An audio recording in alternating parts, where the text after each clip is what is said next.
Shalom, jemaat yang diberkati oleh Tuhan Yesus Kristus, berjumpa kembali di minggu ke-6 sesudah Epifani. Dan bersama kita akan membaca dan merenungkan akan kebenaran firman Tuhan. Namun sebelumnya mari kita berdoa mohon bimbingan Roh Kudus. Allah Bapa di dalam kerajaan sorga, kami akan membaca dan merenungkan kebenaran firman Tuhan. Bimbinglah kami ya Roh Kudus sehingga kami dapat memahami akan kebenaran firman Tuhan dan melakukannya dalam kehidupan hari ke hari. Diamkanlah semua suara dalam hati kami, jauhkanlah pikirannya mengembara kian kemari, dan berfirmanlah ya Tuhan, karena kami telah sedia untuk mendengarkannya. Amin. Jemaat yang diberkati oleh Tuhan Yesus, marilah kita berdiri untuk mendengarkan firman Tuhan yang dibacakan dari Alkitab. Haleluya. Haleluya, haleluya, haleluya.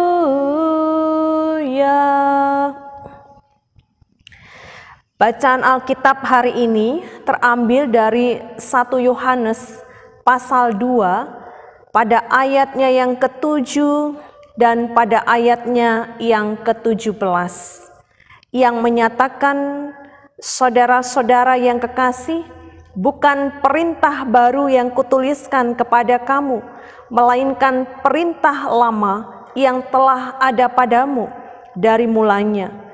Perintah lama itu ialah firman yang telah kamu dengar. Dan dunia ini sedang lenyap dengan keinginannya, tetapi orang yang melakukan kehendak Allah tetap hidup selama-lamanya. Demikian pembacaan Alkitab. Hendaklah firman Tuhan dengan segala kekayaannya diam di dalam hatimu dan ucaplah syukur kepada Allah. Kepadamu puji-pujian, madah syukur dan segala kemuliaan, ya Bapa, Putra, Roh Kudus, sampai kekal abadi. Dipersilakan duduk kembali. Jemaat yang diberkati oleh Tuhan Yesus Kristus, tema renungan kita di saat ini adalah komunikasi spiritual. Apa yang dimaksud dengan tema ini? Dan siapa pelaku dari komunikasi spiritual itu? Di dalam perikop bacaan kita, pada ayatnya yang ke-12, hingga pada ayatnya yang ke-14, di mana Yohanes menulis kepada anak-anak, menulis kepada bapak-bapak, menulis kepada orang-orang muda. Artinya tidak mengarah kepada klasifikasi golongan tertentu, tetapi komunikasi spiritual ini merupakan tugas dan tanggung jawab semua persekutuan orang percaya. Persekutuan orang percaya yang terhubung dengan Tuhan. Sebagaimana kita bisa melihat pada ayat sebelumnya, di ayatnya yang ke-6. Barang siapa mengatakan bahwa ia ada di dalam Dia, ia wajib hidup sama seperti Kristus telah hidup. Yaitu persekutuan orang percaya yang terhubung dengan Allah di dalam Kristus, ada di dalam Dia, tinggal di dalam Kristus, dan hidupnya wajib sama seperti Kristus. Maka tentunya orang-orang yang demikian, kehidupan spiritualitasnya akan tetap senantiasa bertumbuh sama seperti Kristus yang telah hidup. Jemaat yang diberkati oleh Tuhan Yesus Kristus, tentu ada alasan kenapa Yohanes menyatakan barang siapa yang tinggal di dalam Dia wajib hidup sama seperti Kristus telah hidup.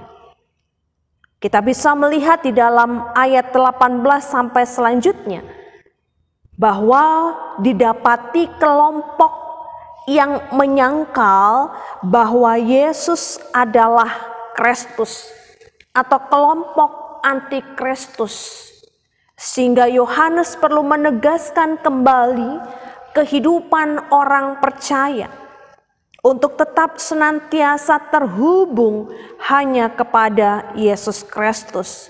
Oleh karena itu nada surat ini adalah berisi nada kasih.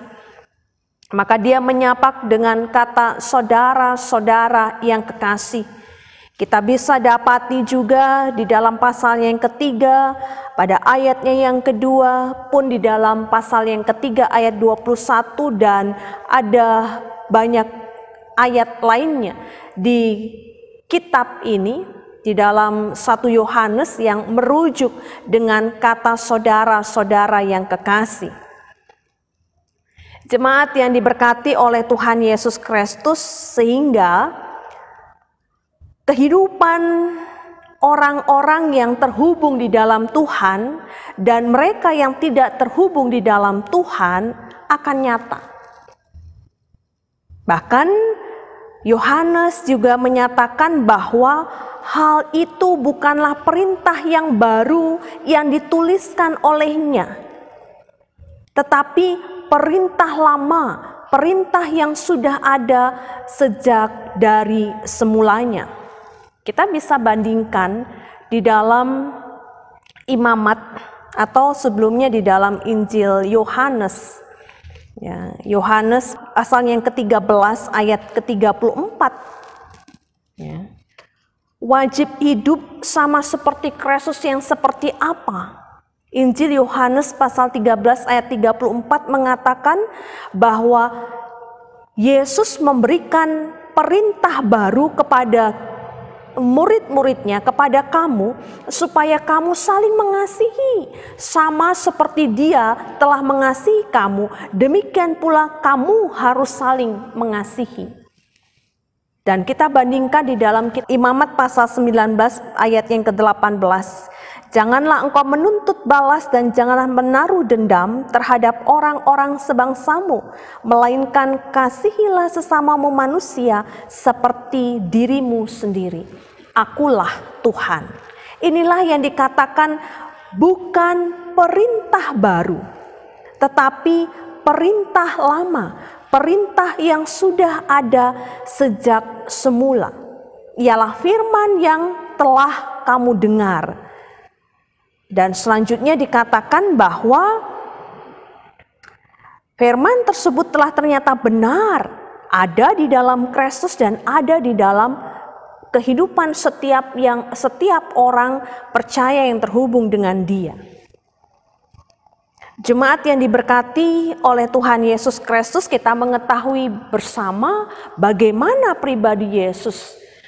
Pribadi Yesus adalah pribadi yang merangkul orang berdosa, yang menyatakan kasih-Nya.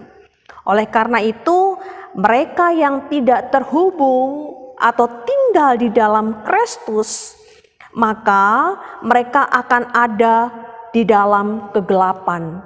Hidupnya akan tersesat, hidupnya akan ada selalu di dalam kebencian.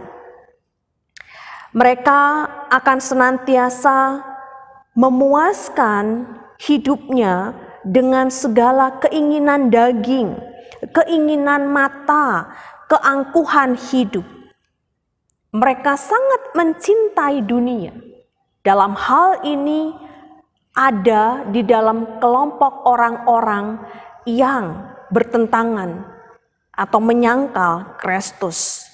Dan mereka yang terhubung atau persekutuan orang percaya yang terhubung atau tinggal di dalam Kristus adalah kehidupan mereka memiliki terang Kristus. Terang Kristus bersinar di dalam diri mereka. pengenalan mereka bertambah-tambah. Mereka hidup di dalam kasih kepada sesama, dan bahkan mereka mampu mengalahkan yang jahat. Kehidupan orang yang tidak terhubung atau tinggal di dalam Kristus akan mengalami kekecewaan, sementara mereka yang terhubung atau tinggal di dalam Kristus akan hidup di dalam kehidupan yang kekal. Mereka akan tetap hidup selama-lamanya. Oleh karena itu, yang wajib dilakukan di dalam kehidupan orang beriman atau orang percaya adalah kasih. Ya. Sebagaimana yang telah Yesus lakukan. Oleh karena itu, jemaat yang diberkati oleh Tuhan Yesus Kristus, pada ayat yang ke-15 hingga ayatnya yang ke-16 di sana dikatakan, jangan kamu mengasihi dunia dan apapun yang ada di dalamnya. Jika orang mengasihi dunia, maka kasih Bapa tidak ada di dalam orang itu. Oleh karena itu, di dalam memasuki minggu ke-6 sesudah Epifani, firman Tuhan mengajak kepada kita, ya, untuk apakah kita akan menerima standar dunia atau standarnya Allah? Apakah kita akan melakukan apa yang menjadi keinginan-keinginan dunia atau melakukan kehendak Allah? Dan firman di atas jelas menuntun kehidupan setiap orang percaya yang tinggal di dalam Kristus. Wajib hidup sama seperti Kristus telah hidup. Yaitu bagaimana kita mengaplikasikannya dengan menyatakan kasih kepada sesama, dengan tetap tinggal di dalam terang itu. Mari lakukan kehendak Allah supaya kita tetap hidup untuk selama-lamanya. Mari tetap melakukan komunikasi spiritual terhadap Tuhan lewat membangun ibadah, persekutuan doa, bahkan taat untuk melakukan apa yang menjadi kehendak Tuhan. Supaya kita juga boleh tetap mendapatkan kedamaian dan kehidupan yang kekal, bahkan menjadi berkat bagi sesama, terlebih untuk kemuliaan nama Tuhan. Kiranya Tuhan menolong dan memberkati kita melalui firman-Nya. Amin. Mari kita berdoa. Bapa di dalam kerajaan sorga, kami bersyukur bahwa sampai saat ini Tuhan sudah menyertai kami, mempercayakan kami untuk memasuki minggu ke-6 sesudah Epifani. Roh Kudus mendahului seluruh hidup kami, Roh Kudus menuntun agar kami tetap tinggal di dalam Kristus.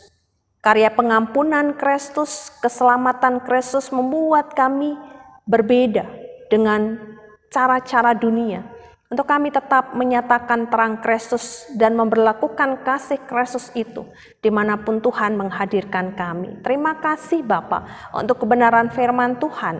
Diberkati setiap jemaat yang masih berada di rumah-rumah dalam pelbagai situasi dan kondisi mereka. Para lanjut usia, ibu mengandung, mereka yang mengalami kelemahan tubuh dan lain sebagainya, bahkan peristiwa duka cita yang Tuhan izinkan terjadi dalam kehidupan beriman mereka. Bapa, hadirlah dalam kehidupan mereka, membawa kedamaian, membawa sukacita, membawa kesabaran, membawa pemulihan, membawa pengharapan bagi mereka dalam semua hal yang mereka panjatkan di hadapan Tuhan. Biarlah kasih Tuhan nyata, supaya dalam pelbagai kondisi yang mereka hadapi, mereka tetap dapat menyatakan kasih Tuhan dan mereka boleh mendapat bagian di dalam hidup kekal bersama dengan Kristus. Terima kasih Bapa, berkati seluruh keluarga mereka, berkati kehidupan berjemaat yang ada di Sumber Kasih Kendari, berkati akan pemerintahan bangsa negara Indonesia, bahkan kota di mana kami tinggal dan berada.